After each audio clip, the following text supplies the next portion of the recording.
se referindo à segunda morte, no lar que hoje. Isso. Qual é o estado da pessoa hoje? Boa sua pergunta, pastor. Nós cremos, pastor, que hoje a pessoa está dormindo quando ela morre, não é? Nós queremos que nas 53 vezes em que aparece a palavra sono na Bíblia, isso não é simplesmente um símbolo do sono do corpo. Né? Até Jesus falou aqui em João 11, 11 a 14. Depois eu vou explicar o porquê que a morte não é apenas um símbolo do sono do corpo. Fica tranquilo, fica à vontade. Obrigado, pastor. João 11, 11 a 14. Isto dizia e depois ele acrescentou: nosso amigo Lázaro morreu, mas vou para despertar. Disseram-lhe, pois, os discípulos: Senhor, se dorme, está salvo. Jesus, porém, falara com respeito à morte de Lázaro, mas eles supunham que Lázaro tivesse falado do sono. Então Jesus lhe respondeu claramente: Lázaro morreu. Então, pelo fato do Senhor Jesus comparar a morte a um sono, nós cremos que essa morte aqui não se refere só à morte do corpo. Por quê?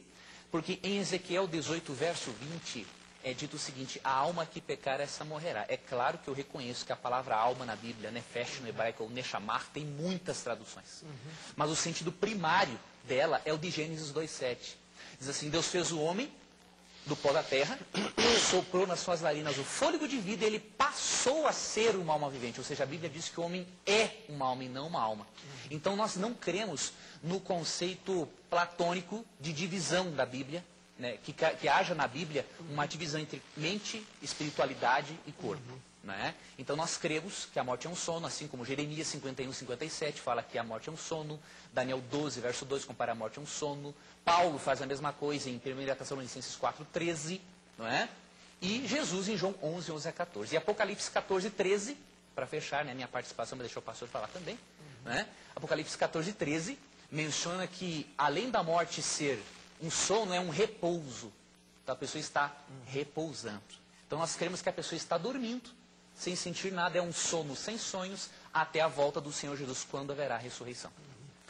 Professor, o senhor está vendo aí o comentário do nosso querido irmão aqui, o Leandro. O que o senhor, em cima disso, o senhor entende o quê? Bom, o senhor entende como sono também? Muito bem. Eu quero começar dizendo o seguinte: isso é aquilo que na teologia sistemática clássica é chamado de estado intermediário. Ou seja, o intervalo entre a morte da pessoa, do indivíduo, e a segunda vinda de Jesus, que por enquanto ainda não aconteceu. E conforme foi apresentado na matéria, é a pergunta que mais cedo ou mais tarde todo mundo faz. O que acontece depois que a pessoa morre, para onde vai? Crentes e não crentes perguntam isso. Quem conhece a Bíblia, quem não conhece, todo mundo tem essa curiosidade, coisa mais natural do mundo. É um assunto que a gente, em geral, não gosta de falar, o assunto não é tão agradável assim, mas nós não podemos fingir que não existe. Insensatez não tocarmos no assunto, não falarmos no assunto. Por mais desagradável que seja, temos que falar. Então, a compreensão acontece que as pessoas estão... É difícil falar, porque a Bíblia fala pouco a respeito. Sem dúvida. Mas a posição majoritária é que as pessoas estão numa situação de consciência. Eu gostaria de citar aqui a frase de um teólogo holandês já falecido, Gerrit Berkouwer. O Berkouwer disse que o que a Bíblia fala a respeito é como um sussurro. Ele usa essa palavra sussurro, quer dizer, não fala, não é um grito, é um sussurro, você escuta baixinho. Né? E o Berkouwer tinha razão quando ele falou isso. A Bíblia fala muito pouco a respeito, muito pouco. Do pouco que a Bíblia fala, a gente pode tirar algumas conclusões. E, com todo respeito, vão ser diferentes do Leandro que falou vereadamente ali. Mas não estamos aqui para brigar. Sem dúvida. Nós estamos aqui para brigar, de modo algum. Estamos aqui para discutir, para trocar ideias e tal, mas não vamos brigar aqui não. Claro que não. Mas as nossas posições são diferentes.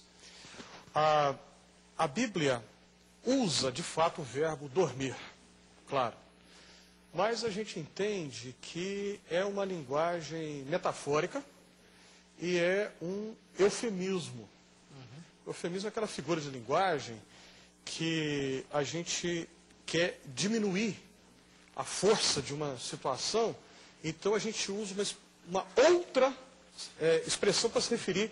Por exemplo, é muito comum isso, todo mundo aqui já viu, quem está em casa já viu, já percebeu, existe uma pessoa, uma senhora, acima do peso, aí as pessoas não vão dizer, ah, uma senhora gorda, vão dizer, aquela senhora é forte. É forte. Ou então, é uma expressão que existe até um racismo camuflado, tem um negro, eles não vão se referir como negro, vão falar aquele rapaz moreno, não é moreno, é negro mesmo. O que é isso? É um eufemismo. A Bíblia usa o verbo dormir para se referir à morte.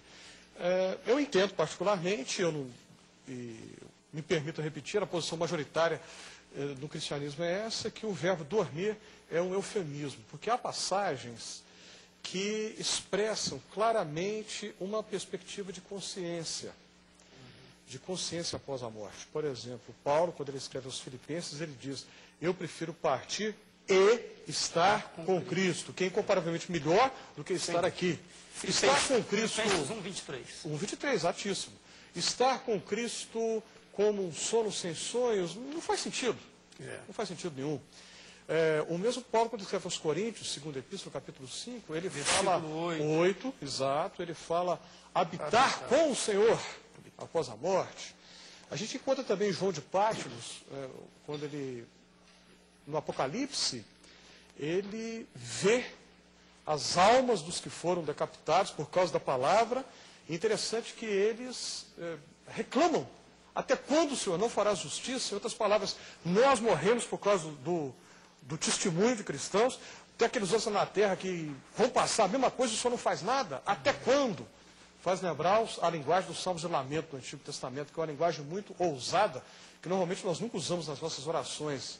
Em cultos, então, na nossa liturgia, que a gente não usa mesmo, nem hipótese alguma. Mas João vê almas que dialogam e ousadamente perguntam, até quando, Senhor? Até quando? Quer dizer, isso só seria possível no estado de consciência. A matéria apresenta o rico e Lázaro, em que há conversa, há diálogo. A gente tem que lembrar, desculpa se eu estiver extrapolando o prazo, me corta aqui a palavra. Não, por favor. Me toma a palavra aqui. Até o meu querido querendo entrar e cortar. Certo, eu vou fazer umas observações, mas eu quero deixar o professor concluir o raciocínio. É importante que os nossos telespectadores saibam que o programa é isso aí. Eles vão dar as suas opiniões e você, na sua casa, vai discernir dentro daquilo que você julgar na Bíblia ser correto. Né? Então, deixa eu tentar ser mais telegráfico. Até em cima do que o senhor está falando, desculpa que está lhe cortando, eu ia falar da parada do rico do Lázaro, me chama a atenção o fato do rico conversar com Abraão, bater papo com Abraão, né? Se dorme, por que então Abraão também... Será que Abraão teve prioridade por ser o pai da fé? E o Lázaro, qual era a posição dele? Que ele chega, ou melhor, é o Lázaro, porque o rico vê o Lázaro, pede para que ele venha, né? Isso. E molhe ele.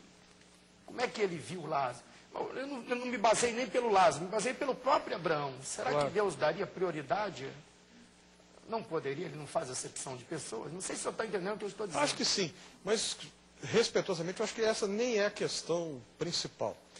Vamos lembrar o seguinte, a gente tem que lembrar, quando Jesus fala, Lucas é o único evangelho que traz o relato aí do rico e Lázaro, não é exatamente, entenda bem o que eu vou falar aqui, eu tenho que ser muito cuidadoso com as palavras para eu não ser mal interpretado agora.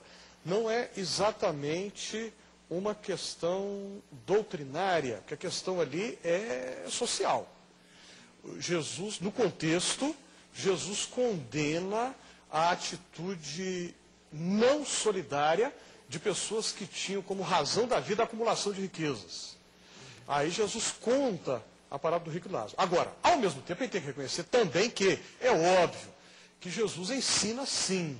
Não faria sentido nenhum se ele não ensinasse a respeito do futuro, né, e das questões da vida após a morte. E foi citado aí a palavrinha Sheol, na matéria que foi apresentada no início. O pastor e psicólogo, né, que foi entrevistado aí, ele citou a palavrinha hebraica Sheol, que é traduzida por diferentes maneiras nas versões da Bíblia em português. Mundo dos mortos, ou além. Algumas vezes ela significa apenas sepultura. Algumas vezes, diga-se de passagem, Sheol não significa inferno, como castigo dos ímpios. Sheol, no Antigo Testamento, é o lugar, a habitação dos mortos, onde os mortos estão. Muito bem. Isaías capítulo 14 tem uma passagem interessantíssima, curiosa.